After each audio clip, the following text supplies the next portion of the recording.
ఏడుపాయల శ్రీ వనదుర్గా భవానీ మాత ఆలయం ఇంకా జలదిగ్బంధంలోనే ఉంది.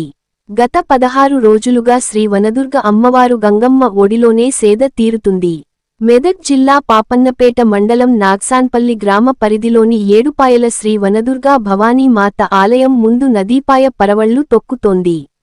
ఆలయం జలదిగ్బంధంలో ఉండటంతో రాజగోపురంలో ఏర్పాటు చేసిన శ్రీ వనదుర్గా భవానీ మాత ఉత్సవ విగ్రహానికి అర్చకస్వాములు ఆదివారం పూజలను జరిపారు. ఆలయం వద్ద వరద ఉధృతి ఎక్కువగా ఉండటంతో భక్తులు అక్కడకు వెళ్లకుండా పోలీసులు కట్టుదిట్టమైన భద్రత ఏర్పాట్లు చేశారు.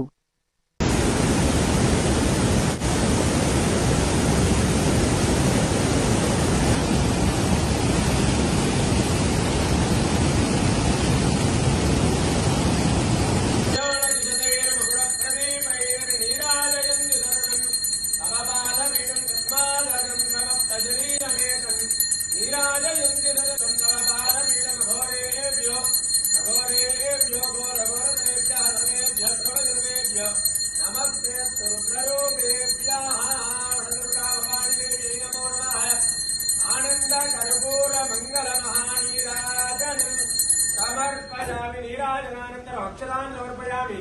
वनदुर्गा माता की जय।